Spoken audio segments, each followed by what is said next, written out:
हाय श्री। ठीक है सर, चलो ठीक है, ठीक ही रहो। आज हम स्टार्ट करेंगे स्टैटिस्टिक का second chapter, collection of data. तो ये चैप्टर स्टार्ट करने से पहले इस चैप्टर का मतलब समझ लेते हैं, इस चैप्टर के नेम का मतलब समझ लेते हैं। कलेक्शन मीन्स होता है कलेक्ट करना, कोई भी चीज़ इकट्ठी करने के प्रोसेस को हम कहते हैं कलेक्शन। और डेटा क्या होता है? According to statistic, data numerical facts को कहते हैं। न्यूमेरिकल वैल्यूज और क्वांटिटेटिव वैल्यूज को हम कहते हैं डेटा। तो इस चैप्टर में हम पढ़ेंगे कि डेटा न्यूमेरिकल वैल्यूज का कलेक्शन कैसे होता है। ये चैप्टर जो है इसमें 2 पॉइंट्स में डिवाइडेड है। एक फर्स्ट जो पॉइंट है वो फोकस करता है सोर्सेज ऑफ डेटा पे, कि डेटा कहाँ से कलेक्ट होता है, उसकी सोर्सेज क्या हैं। और दूसरा जो पॉइंट है वो फोकस करता है मेथड ऑफ कलेक्टिंग डाटा, कि हम डेटा को किन किन मेथड से कलेक्ट कर सकते हैं, क्या क्या प्रोसेस होते हैं डेटा कलेक्ट करने की। ठीक है, तो चलो हम पहले पढ़ते हैं सोर्सेज के, फिर बाद में डिस्कस करेंगे methods of collecting data. Sources, source मतलब होता है जगह, वो जगह जहाँ से डेटा कलेक्ट होगा उसकी हम बात करते हैं। तो सोर्सेज 2 टाइप के हैं स्टैटिस्टिक में। फर्स्ट है प्राइमरी सोर्स, सेकेंड है सेकेंडरी सोर्स। प्राइमरी सोर्स क्या होता है, सेकेंडरी सोर्स क्या होता है? देखो ये टर्म जो है प्राइमरी सोर्स, आप इसको तभी समझ पाओगे जब सेकेंडरी सोर्स को समझ पाओगे। तो मैं पहले प्राइमरी को बता दे रहा हूँ, अगर समझ ना आए तो आप ये मत सोचना समझ नहीं आया। सेकेंडरी जब आप सुनोगे तो क्लियर हो जाएगा इजिली। ठीक है, तो प्राइमरी सोर्स जब कलेक्शन ऑफ डेटा ओरिजिन से होता है तो उसी को कहते हैं प्राइमरी सोर्स। मतलब जब डेटा हम ओरिजिनली कलेक्ट करते हैं, खुद से कलेक्ट करते हैं, फर्स्ट टाइम पे कलेक्ट करते हैं, उसको कहते हैं प्राइमरी सोर्स। एग्जाम्पल के लिए मैं चाहता हूं कि मैं एक कंट्री इंडिया का पॉवर्टी चेक करूं, पॉवर्टी के बारे में डिटेल लूं, कलेक्शन करूं, पॉवर्टी की इंफॉर्मेशन निकालूं। तो उसके लिए मैं इंडिया के गरीबों का, अमीरों का, सबके पास जा जाके उनसे डिटेल मांगूंगा, डेटा लूंगा। खुद से कर रहा हूं मैं ये काम। फोकस करने वाली क्या बात है कि ये काम मैं खुद से कर रहा हूं, या फिर मैंने अपने ही कुछ लोगों को ये काम दे दिया है, या खुद से कर रहा हूं। तो ये जो डेटा और लिया जा रहा है उस सोर्स को कहेंगे प्राइमरी सोर्स। समझ नहीं आया? नहीं समझ में आया तो रुको, सेकेंडरी को समझो पहले।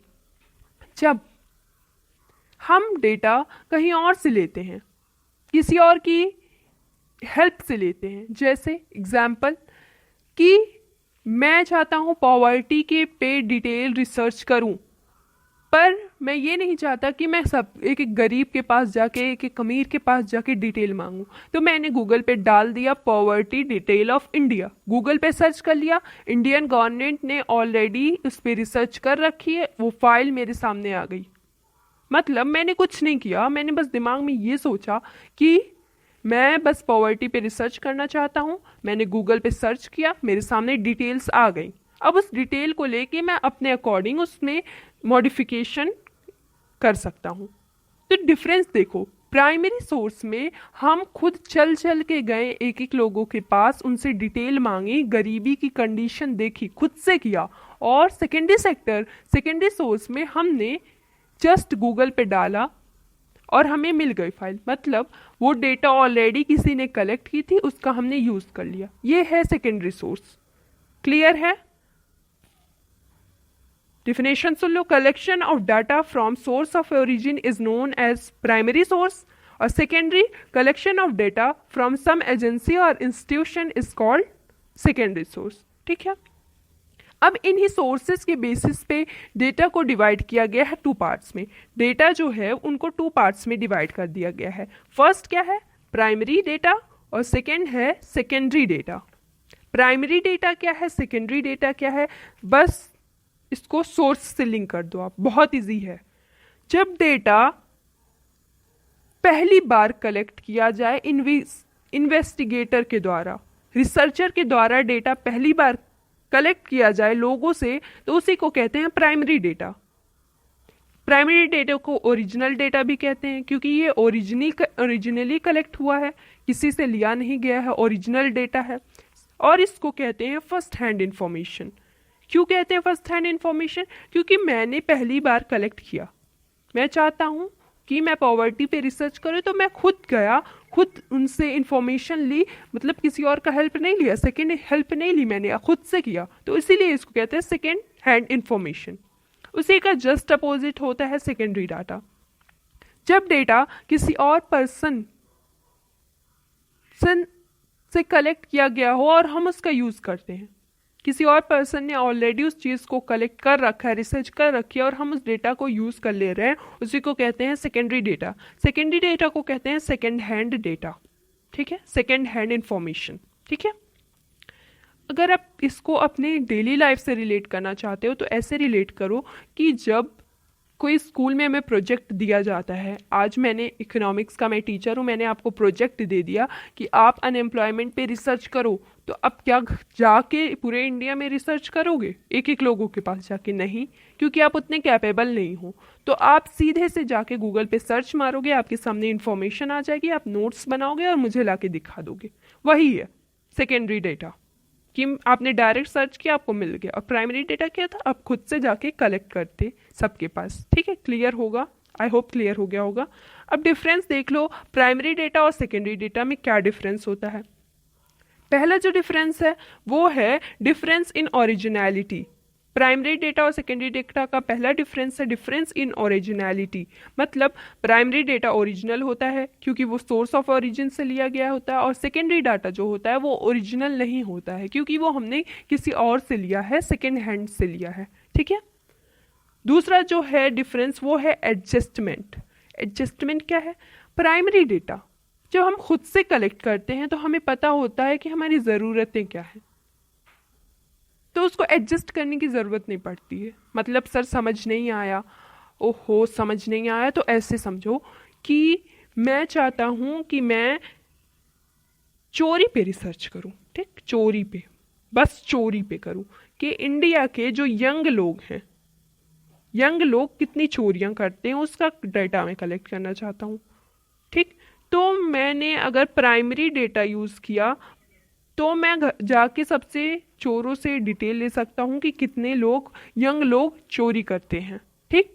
तो मुझे उसमें कोई एडजस्टमेंट नहीं करना पड़ा, सीधे दिमाग में बस ये सोचा कि मुझे यंग लोगों पे रिसर्च करना है, यंग चोरों पे रिसर्च करना है। मैं गया, पूछा, मुझे डिटेल मिल गया, मुझे कोई एडजस्टमेंट नहीं करना। वहीं दूसरी तरफ अगर मैं सेकेंडरी डेटा का यहाँ पे यूज़ करूँ, मैं गूगल पे सर्च करूँ यंग चोर, तो क्या हो सकता है, ऐसा हो सकता है कि वहाँ पे सिर्फ यंग चोरों के बारे में ना दिया हो, एक फाइल हमें मिले वहाँ पे यंग चोरों के बारे में भी हो, बुढ़ों के बारे में भी हो, बच्चों के बारे में भी हो, पूरा मिक्स हो डाटा, तो क्या वो मेरे लिए सही रहेगा? नहीं, क्योंकि मुझे बस रिसर्च करनी है यंग चोरों पे, तो मुझे उसमें से बुढ़े और बच्चों वाले चोरों की चीज़ों को क्रॉप करना पड़ेगा और सिर्फ यंग चोरों का डिटेल, मतलब पूरा देखो एडजस्टमेंट करना पड़ रहा है, मुझे एडिट करना पड़ रहा है अपना सेकेंडरी डेटा, ठीक है। प्राइमरी डेटा में सीधे सोचा, हुआ, मेरे पास इंफॉर्मेशन आ गई। सेकेंडरी डेटा में उसके साथ एक्स्ट्रा इंफॉर्मेशन आ गई,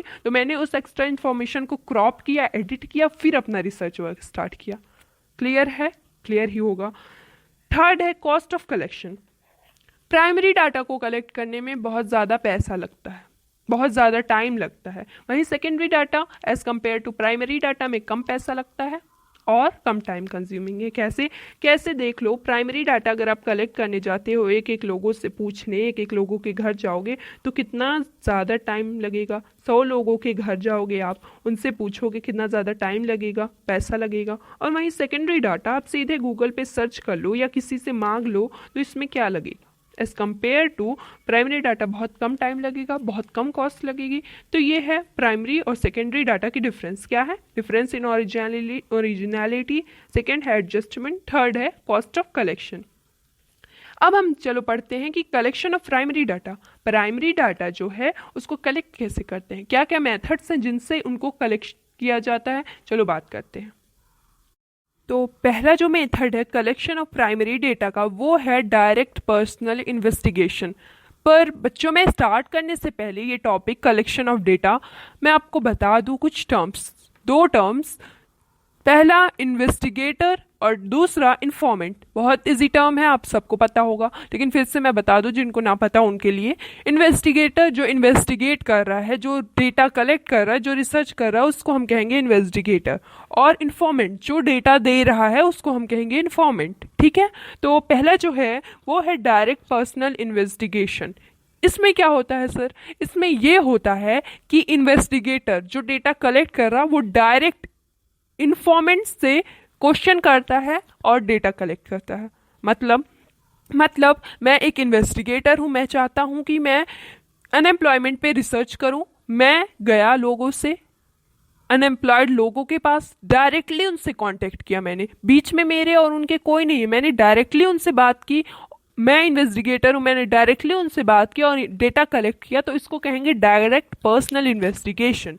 मतलब मेरे और उस बंदे के बीच में कोई नहीं है, हम दोनों आपस में बात कर रहे हैं और उससे मुझे अनएम्प्लॉयमेंट की डेटा मिली, उससे पता चला कि अनएम्प्लॉयमेंट कैसा है इंडिया में। ठीक है, पता चल गया, क्लियर है कि जब डायरेक्ट इन्वेस्टिगेटर और इन्फॉर्मेंट डायरेक्ट एक दूसरे के कांटेक्ट में आते हैं उसको कहते हैं डायरेक्ट पर्सनल इन्वेस्टिगेशन।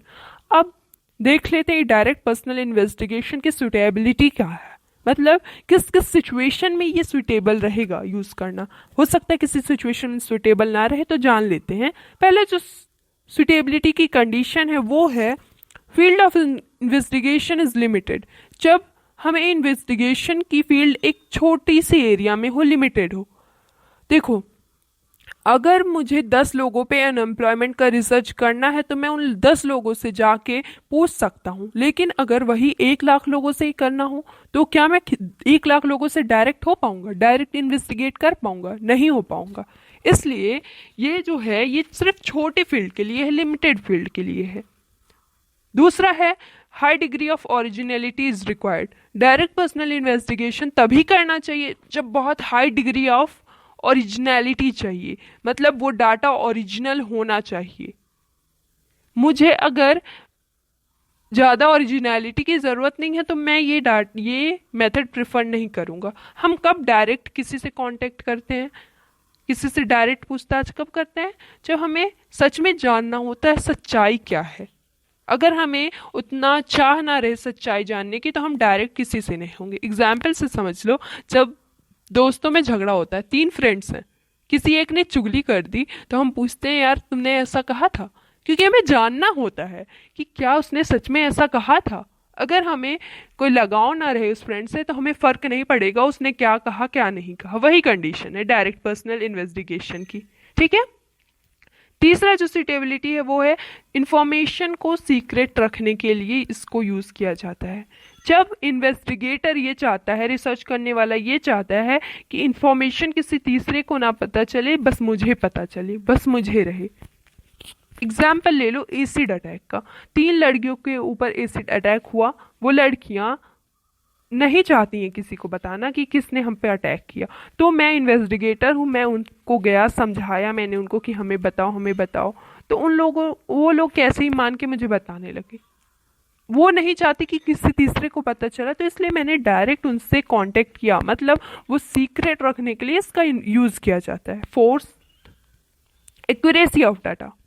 जब बहुत एक्यूरेट डाटा चाहिए होता है, सही डाटा चाहिए होता है, कोई मिलावट नहीं चाहिए होती है डेटा में, तो हम यूज करते हैं डायरेक्ट पर्सनल इन्वेस्टिगेशन।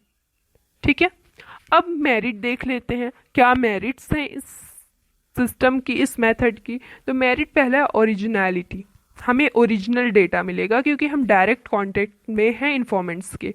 ठीक है, एक्यूरेसी है, हमें सही डेटा मिलेगा क्योंकि हम डायरेक्ट कांटेक्ट में हैं इन्फॉर्मेंट की। ठीक है, वो सही हमें बताएगा। थर्ड जो है वो है रिलेटेड इंफॉर्मेशन। हमें अलग अलग इंफॉर्मेशन भी मिल सकती है जब हम किसी से डायरेक्ट कांटेक्ट होते हैं। अगर मेरा टॉपिक ये है कि मैं एसिड अटैक पे उन 3 लड़कियों से बात करूं, पर बात करते करते मैं उनसे कुछ एक्स्ट्रा इंफॉर्मेशन भी ले सकता हूं। मैं उनका पास्ट जान सकता हूं, मैं उनका बर्थ डेट, डेथ रेट, ये सब जान सकता हूं क्योंकि मैं उनसे डायरेक्ट कांटेक्ट में हूँ। तो इसका फ़ायदा ये है कि जो इन्फॉर्मेशन हमें चाहिए उसके अलावा हमें एक्स्ट्रा इन्फॉर्मेशन भी मिल सकती है। ठीक है, 3 मेरिट्स आपने देखी, ओरिजिनलिटी देखी, एक्यूरेसी देखी और रिलेटेड इन्फॉर्मेशन देखी। डिमेरिट क्या है इस सिस्टम का?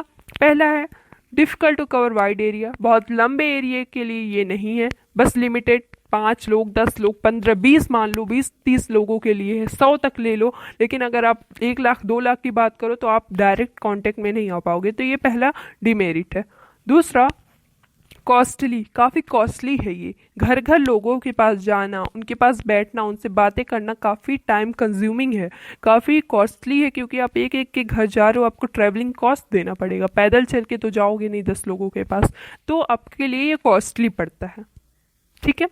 और फिर बात करते हैं लिमिटेड कवरेज की, बहुत छोटे एरिया में होता है ये डीमेरिट्स हो गई, difficult to cover wide area, costly होता है। और चलो सेकंड देखते हैं। सेकंड क्या है? सेकंड है इनडायरेक्ट ओरल इन्वेस्टिगेशन। ये क्या होता है sir? Indirect oral investigation system में ये होता है कि हम डायरेक्ट इंफॉर्मेंट से इंफॉर्मेशन नहीं लेते हैं। जैसे कोई ऐसी सिचुएशन आ गई, एग्जाम्पल से समझो, ये सब आप रियल लाइफ से रिलेट करो। किसी लड़की पे एसिड अटैक हुआ और उसी टाइम उसकी डेथ हो गई।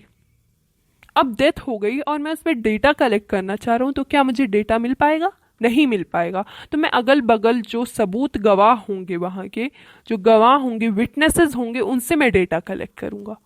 ये इसको कहते हैं इनडायरेक्ट ओरल इन्वेस्टिगेशन। वो बंदी मर चुकी है और मैं उससे डेटा नहीं कलेक्ट कर सकता, तो मैंने गवाहों से डेटा कलेक्ट किया, अगल बगल के लोगों से डेटा कलेक्ट किया और मुझे डेटा मिल गया।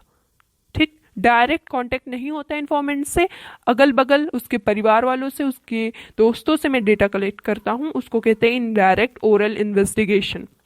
अब इसकी सूटेबिलिटी देख लेते हैं कि किस किस जगह पे एप्लीकेबल है। जब फील्ड ऑफ इन्वेस्टिगेशन लार्ज हो, बड़ी फील्ड, मतलब इसमें लार्ज फील्ड पे भी इन्वेस्टिगेशन हो सकती है, डायरेक्ट पर्सनल की तरह, छोटे लोगों की तरह नहीं है, छोटी कम्युनिटी की बात नहीं हो रही यहाँ पे, लार्ज कम्युनिटी से इन्वेस्टिगेशन हम कर सकते हैं।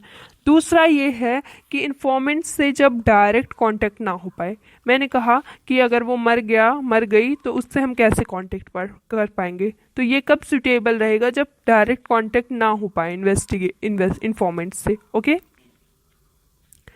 या फिर थर्ड है कि वो जो इन्फॉर्मेंट है वो इतना एजुकेटेड नहीं है कि वो मेरे क्वेश्चंस का आंसर दे पाए। जैसे कोई भी टॉपिक, अगर मैंने, चलो कोई इंसान है, वो काफ़ी अनएजुकेटेड है, उसके घर गया मैं, उससे अनएम्प्लॉयमेंट पे बात कर रहा हूँ, पर वो जानता ही नहीं है अनएम्प्लॉयमेंट कहते किसको है, तो वो अनएजुकेटेड है, तो मैं उसके घर में जो एजुकेटेड होगा उससे पूछ रहा हूँ, उससे डायरेक्ट नहीं पूछ रहा हूँ उस बंदे से, बल्कि उसके घर वाले से पूछ रहा हूँ, घर पे पूछ रहा हूँ कि क्या कंडीशन है अनएम्प्लॉयमेंट की आपके घर में। तो ये हो गया। ये सुटेबल कब है? जब इंफॉर्मेशन देने वाला जाहिल हो, इलिटरेट हो, तो उस किसी और के सहारे हम उसकी इंफॉर्मेशन ले सकते हैं। ओके। फोर्थ है बहुत कॉम्प्लेक्स इन्वेस्टिगेशन हो। मतलब समझ नहीं आया? मतलब ये कि इन्वेस्टिगेशन जो है वो काफ़ी कॉम्प्लेक्स नेचर हो। कोई टॉपिक मैंने ऐसा ले लिया, केमिकल फर्टिलाइजर्स, ठीक है, अब केमिकल फर्टिलाइज़र पे मुझे बात करनी है, तो इस पे मुझे कौन बताएगा? क्या वो केमिकल फर्टिलाइज़र बनाने वाला मुझे इन्फॉर्मेशन दे पाएगा? नहीं, एक्सपर्ट्स देंगे मुझे। तो ये जो मेथड है, हम इसको उस सिचुएशन पे भी अप्लाई कर सकते हैं जब हमें एक्सपर्ट्स की राय जाननी होती है, जब हमारा जो फील्ड ऑफ इन्वेस्टिगेशन बहुत कॉम्प्लेक्स होता है, हमने बहुत कठिन टॉपिक ले लिया होता है जो हर कोई नहीं उस पर बता सकता, तो हम एक्सपर्ट्स की हेल्प लेते हैं। इसको कहते हैं इनडायरेक्ट ओरल इन्वेस्टिगेशन। ओके, ठीक है। अब इसकी मेरिट डिमेरिट की बात कर ले। तो इसकी जो मेरिट है, पहली मेरिट है वाइड कवरेज, बहुत ज़्यादा area as compare to direct personal investigation, ये बड़े एरिया के लिए यूज़ हो सकता है। ठीक है। दूसरा है less expensive, direct personal investigation से कम एक्सपेंसिव होता है, क्योंकि हम डायरेक्ट कांटेक्ट में नहीं आते इन्फॉर्मेंट्स के, हम अगल बगल वालों से ले लेते हैं इन्फॉर्मेशन। एक ही जगह पे अटैक हुआ, वहाँ पे 10 लोग खड़े थे, तो उन 10 लोगों से एक साथ हमने पूछ लिया, हमें उनके घर जाने की ज़रूरत नहीं पड़ी।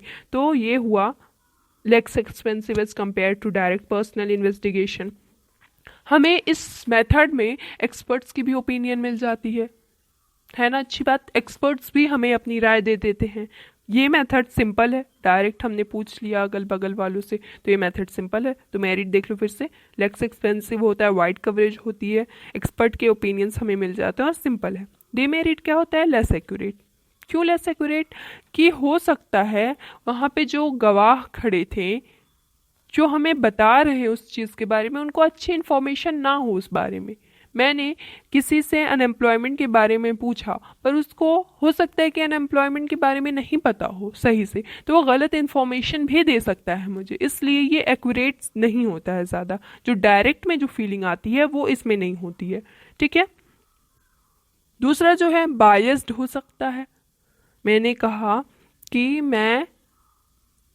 ने एसिड अटैक का एग्जाम्पल लिया था, एक लड़की पे एसिड अटैक हुआ, वो मर गई। अब उसके फ्रेंड से मैं अगर पूछ रहा हूँ कि क्या हुआ था उसके साथ, तो हो सकता है उसका फ्रेंड मुझे सच ना बताए, वो बायस्ड हो जाए, उसने किसी से घूस ले रखा हो, गुंडों से घूस ले रखा हो, तो मुझे बताएगा नहीं, तो वो बायस्ड हो जाता है, ठीक है। तो ये बायस्ड मतलब होता है मिल जाना किसी से, गलत इन्फॉर्मेशन दे देना। तो डिमेरिट क्या है? लेस एक्यूरेट, गलत इन्फॉर्मेशन होती है, और बायस्ड हो सकता है इन्फॉर्मेंट, जो विटनेस होता है वो बायस्ड हो सकता है, ठीक है। अब डिफरेंस बिटवीन डायरेक्ट और ओरल में देख लेते हैं कि क्या डिफरेंस हुआ है। पहला जो डिफरेंस है, डायरेक्ट इन्वेस्टिगेशन में डायरेक्ट कंटेंट होता है इन्वेस्टिगेटर और इन्फॉर्मेंट का, वहीं ओरल में डायरेक्ट कांटेक्ट नहीं होता है। दूसरा, फील्ड स्मॉल होती है डायरेक्ट की, छोटे एरिया के लिए होता है डायरेक्ट इन्वेस्टिगेशन, और वहीं ओरल इन्वेस्टिगेशन लार्ज एरिया के लिए होता है। डायरेक्ट इन्वेस्टिगेशन ज़्यादा कॉस्टली होता है, पैसे के मामले में भी और टाइम के मामले में भी, और ओरल इन्वेस्टिगेशन जो है वो कम रेट पे पड़ता है, टाइम के मामले में भी और पैसे के मामले में भी डायरेक्ट से, ठीक है। ये सब थे हमारे ओरल और डायरेक्ट इन्वेस्टिगेशन की कहानी। अब हम कहानी पढ़ते हैं, इंफॉर्मेशन फ्रॉम लोकल सोर्सेस और करस्पॉन्डेंट। टॉपिक समझ लो, जब हम किसी लोकल सोर्स से या करस्पॉन्डेंट अपने बंदों से इंफॉर्मेशन लेते हैं, जैसे आप न्यूज़ का एग्जाम्पल ले लो, बहुत अच्छा एग्जाम्पल है न्यूज़। जो न्यूज़ आता है ऑल ओवर, न्यूज़ पे इंडिया की हर जगह की न्यूज़ दिखाई जाती है ऑल ओवर इंडिया की, तो क्या एक ही इंसान, एक इन्वेस्टिगेटर पूरे इंडिया की न्यूज़ सुना पाएगा? नहीं, उसने हर जगह, आज तक न्यूज़ है तो उसका जो डायरेक्टर होगा, उसका जो सीईओ होगा, उसने हर जगह पूरे इंडिया में एक एक आदमी को फिट कर रखा होगा कि यहाँ की इन्फॉर्मेशन तुम देना, यहाँ कोई खबर आएगी तो मुझे यहाँ से देना, अलग अलग लोगों को कर दिया है उसने अपॉइंट। उसी तरीके से जब हम किस अलग अलग लोगों को अपॉइंट कर देते हैं और उनसे इंफॉर्मेशन लेते हैं अपने आदमियों से, अपने बंदों से, तो उसको कहते हैं इंफॉर्मेशन फ्रॉम लोकल सोर्सेज और करस्पॉन्डेंट। समझ में आ गया? ओके।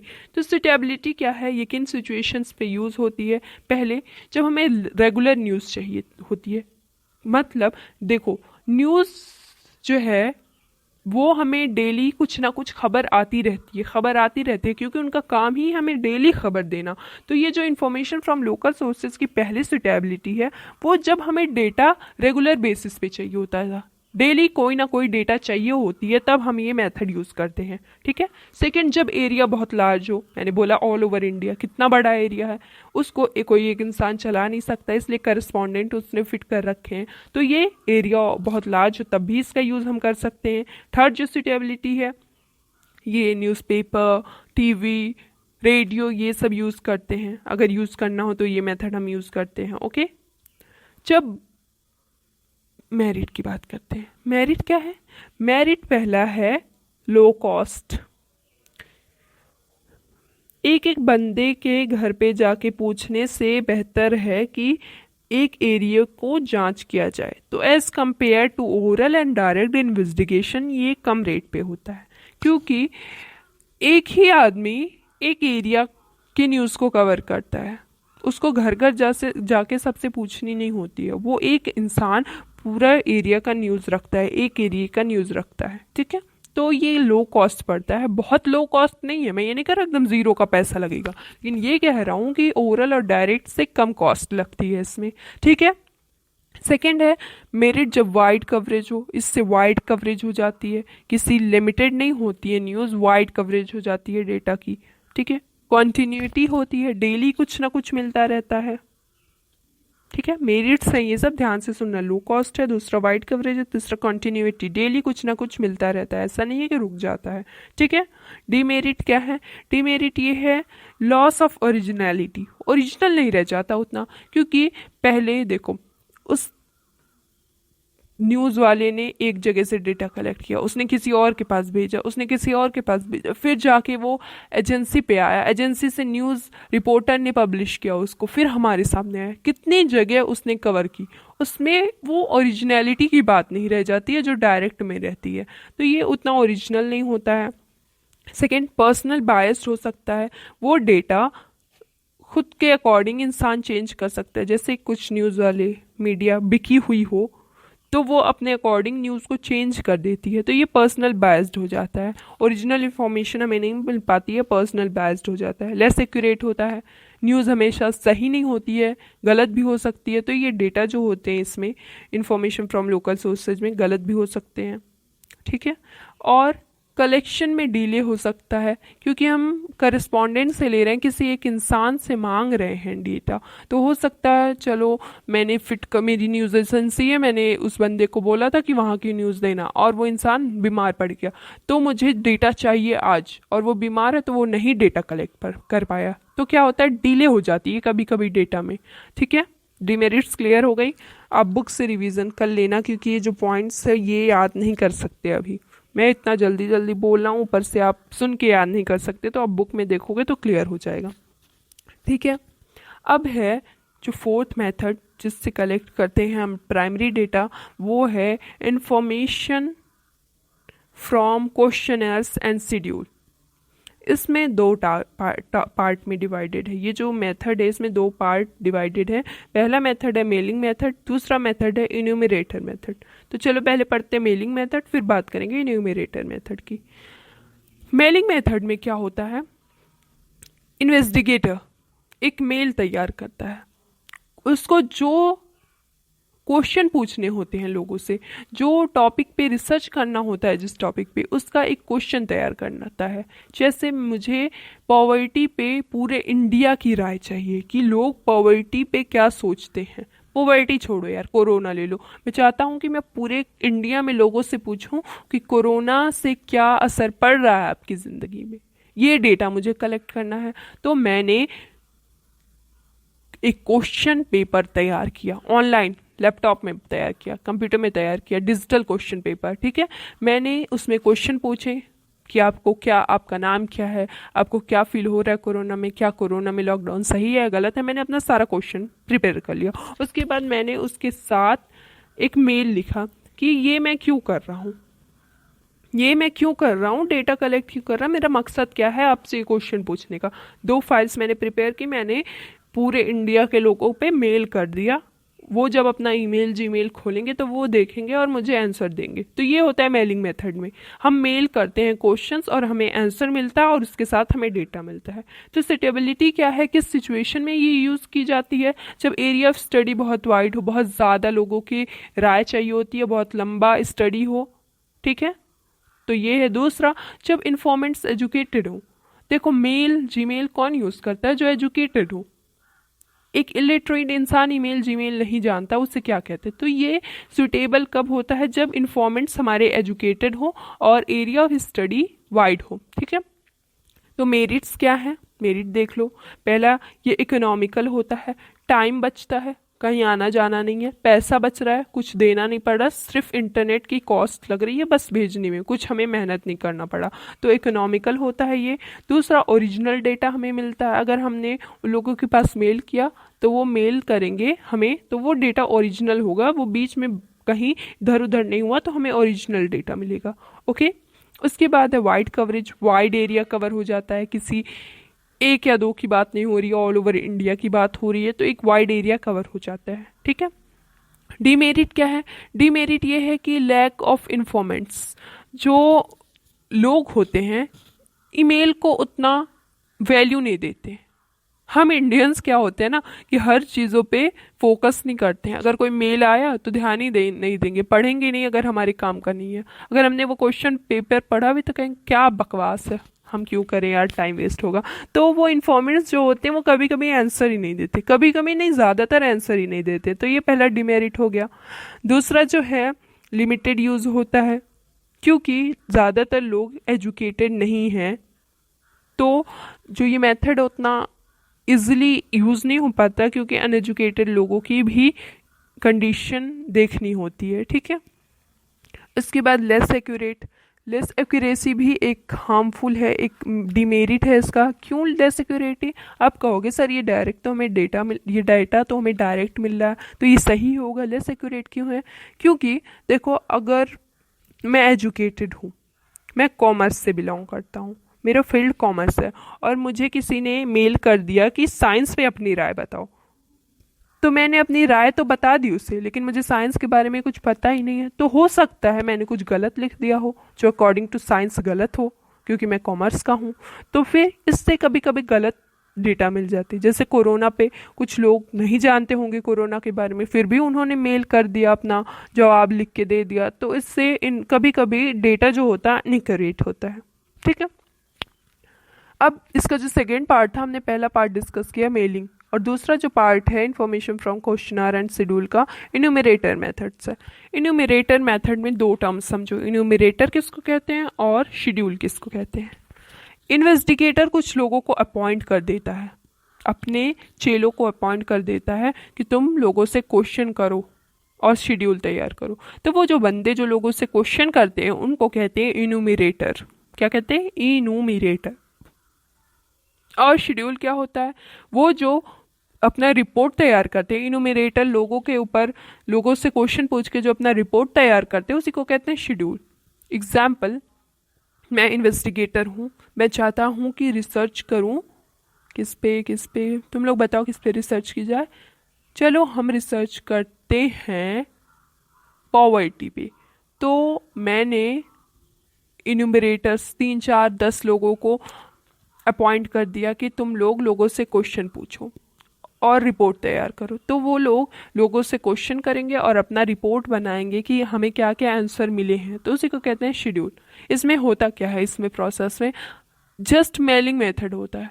मेलिंग मेथड डिजिटली हमने किया, लैपटॉप से भेजा, मेल करके भेजा, लेकिन वही चीज़ एक इन्यूमरेटर क्वेश्चन पेपर अपना तैयार करता है, सामने इन्फॉर्मेंट्स को बैठाता है जिनसे इंफॉर्मेशन लेनी होती है, उनसे क्वेश्चन करता है और खुद ही उनके आंसर्स पेपर पे लिखते जाता है, तो उसको डेटा मिलती जाती है। समझ में आया?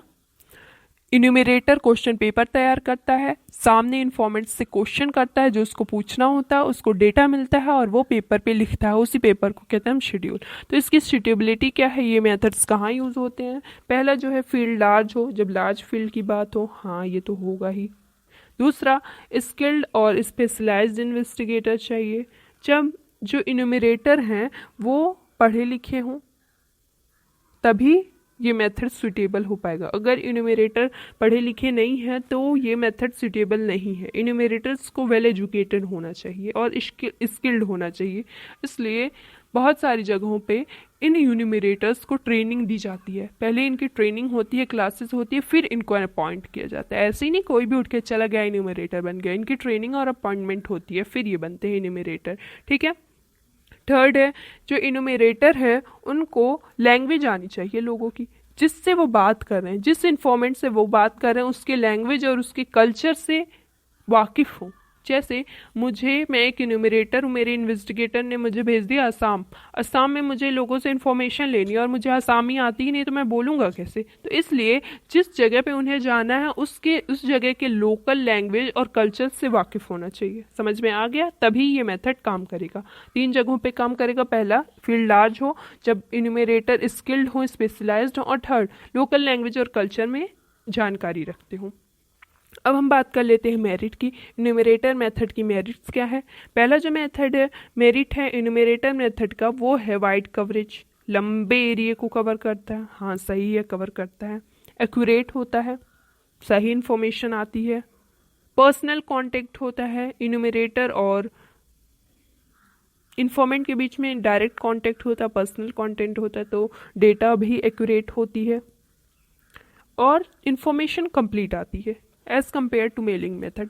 मैंने आपको बोला मेलिंग मेथड में बहुत सारे लोग जवाब नहीं देते हैं, आधे अधूरे जवाब दे देते हैं मेल करके, पर ये जो है इन्यूमरेटर मेथड, इसमें इन्यूमरेटर खुद ही लिख रहा है आंसर्स, तो ये पूरे कंप्लीट इन्फॉर्मेशन हमें मिल जाती है, आधी नहीं।